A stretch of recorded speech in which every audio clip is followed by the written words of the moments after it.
what I want to talk to you a little bit about is more the mood in the community and what you kind of feel is happening and what you feel is going on with people who live here and work here and who frequent the park.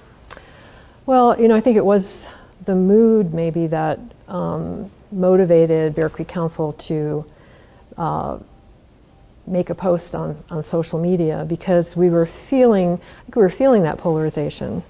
Definitely the concern that there were people out there maybe acting against the wolves. We'd heard rumor. There was a lot of rumor that people were baiting, rumor that Fish, Wildlife and Parks was going to kill the wolves, and we feel as an organization that knowing the facts, dealing with the facts, is the best way to kind of squash that. And it was serious enough and concerned us enough that we thought that it would be to our advantage to kind of put something out that was like, this is what we actually know. These are the facts, and we'd like to be sort of the clearinghouse for getting information out there that's helpful. We don't really take sides. We weren't taking sides in this issue. We were just trying to help people in the community be informed. Cook City is an even smaller community than Gardner, maybe only 100 people year-round. So what do you feel is the dynamic there? What's going on in that small community? Well, I would say, almost needless to say, we don't, as Gardnerites, I don't know that many people in Cook City, but our communities are very much tied together by the northern range of Yellowstone.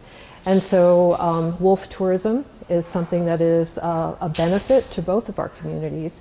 And so, we don't pretend to speak on their behalf or to be telling them what to do. I think if we have any connection right now with Cook City, our plan is to reach out to them and see if there's some way that we can help. Our organization can help them with getting information out. But I don't know. Well, out in Cook City, Jan told me that she felt, this is the woman at Buns and Beds, the B&B and the little restaurant there. Yeah.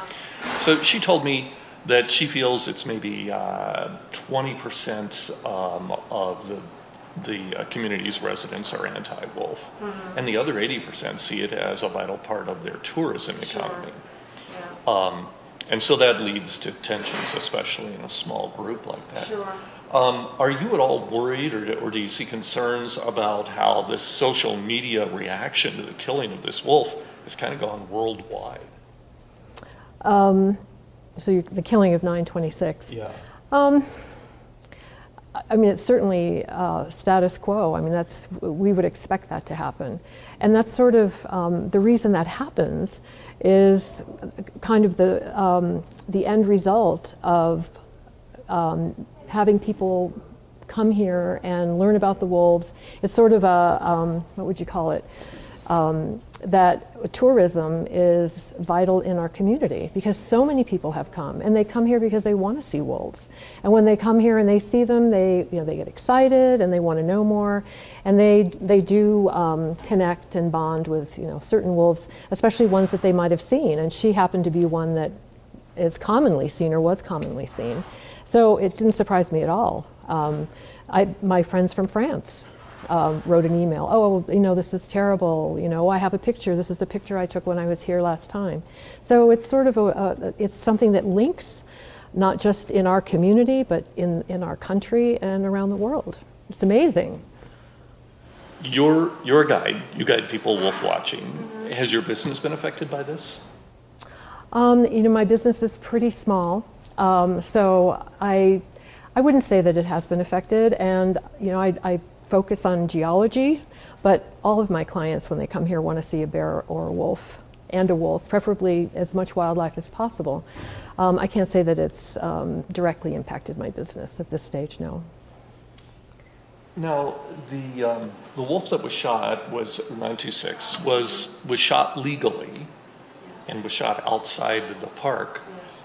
So there's no law broken here. But do you think that this is the sort of thing where either there shouldn't be a wolf quota in these areas so close to the park, or people should voluntarily restrain themselves? Voluntarily restrain themselves. I don't think that's going to happen. Well, you know, I think that Yellowstone wolves should be considered special or a subset of the general wolf population because of their value, not only to tourism, but to science. So many of the wolves that have been taken legally in the hunt have been collared wolves. And when you lose that, you're losing a tremendous amount of data. And I'm not sure that that's something that people necessarily think about. I believe that we should have quotas. It would be nice if that quota was 0 when it comes to Yellowstone wolves in those areas just outside the park. And one of the things that's unfortunate is that the hunting season coincides with a season that wolves naturally start moving around. We're just before the breeding season. You know, those pups have been in the park and they've been taking care of them, but now they're old enough to travel around. And so it's very natural. Cook City is a natural corridor for wolves to travel through, as is the Gardner area. We have wolves around here as well. So it's very natural for them to leave the park, but they don't know they're leaving the park. And so then they become hunted. And it's just an unfortunate kind of clash of human regulations and the hunting in general, but and their seasonality. So there's one more tag out there. There's one more permit between now and March in that zone. What happens when a second wolf is taken, especially if it's known to be a Yellowstone wolf? Well, it's going to cause more angst, and it'll be very unfortunate. And I think another thing that's very unfortunate is that if it's not taken until late in the season, there's a possibility that it could be a female that's pregnant. And not only will we lose that wolf, but we'll lose whatever pup she might have been carrying. And I know that's happened in the past. So we had asked at one time as an organization to end the hunt at an earlier time so that wouldn't be a possibility. Because there's that whole month. Around February 14th is the middle of February is when they will be breeding. And so, there's a whole month there that's a possibility. You talked a little bit earlier about, and you talk in the post on Facebook about things that people can do to maybe control where the wolves go, both in Silvergate and Cook City, and maybe around Gardner here too. What are some of those things? Well, I don't know that we can control what the wolves do, but we all live in a wild place. I mean, even Bozeman is a wild place. And so we have to be aware and take responsibility for interactions that we could inadvertently cause with wildlife that would be deleterious to the wildlife. There has been a very, very successful program in the Gardner area called Bear Aware Gardner. And through funding that was funneled through Bear Creek Council, we were able to distribute bear-proof garbage canisters to residents and then ultimately to businesses. And so we have less problem with bears coming in the fall and getting into garbage, which just brings more bears. So it's that kind of a mentality that it really is our human responsibility to do things to avoid those kinds of conflicts. And so, with wolves, certainly they don't like other canids. So if you have a dog or dogs out in the yard, it's not like they're an attractant, but if their paths cross, you can be guaranteed that there's going to be a problem. So if you live in Gardner, if you live in Cook City, I have a dog, a small dog, and I typically step outside, especially at night, if I have to let him out. And we need to take that very, very seriously and make sure that we don't feed the dog outside or leave food around in any way that would attract them, especially if we, know that they're around or at certain times of the year when it's more of an issue than at other times.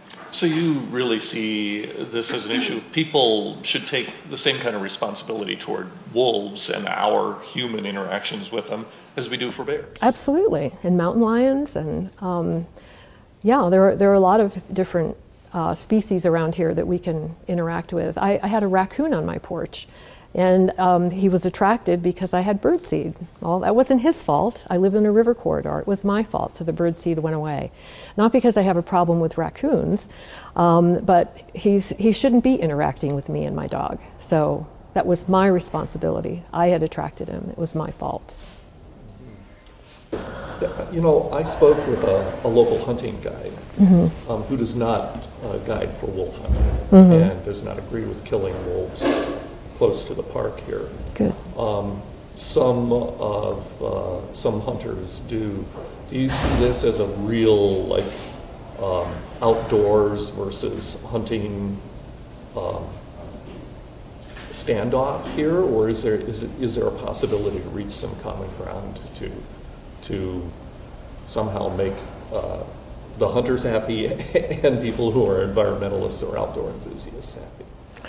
I think we have to find common ground. I don't really think we have a choice. And in our community, in Gardner, you know, tourism, that's hunting as well. I mean, the people that year-round make their living in these different ways that are connected to this amazing place that we live in. And I'm not a hunter, but I respect that, and I respect people who guide and who do that with the proper ethics. And I think absolutely we need to come together, all of us, and work together to find some kind of common ground. And I honestly don't think that I can think of too many situations where if you try hard enough, you can't find a little bit of common ground. How might you do that? How might you do that? Yeah. You know, I thought there was an interesting meeting that was had in Gardner not too long ago concerning the mine up in Jardine. And I thought it was very interesting because the people who are normally on the other side of maybe the wolf issue or some of the conservation issues that we advocate for were right there in the room with us. And we saw that also with the congressional delegation, that all of them were together to help fight against the mine. And as you're probably aware, that was a very successful endeavor. So I don't know, you start in a situation like that. We obviously have common ground in our community.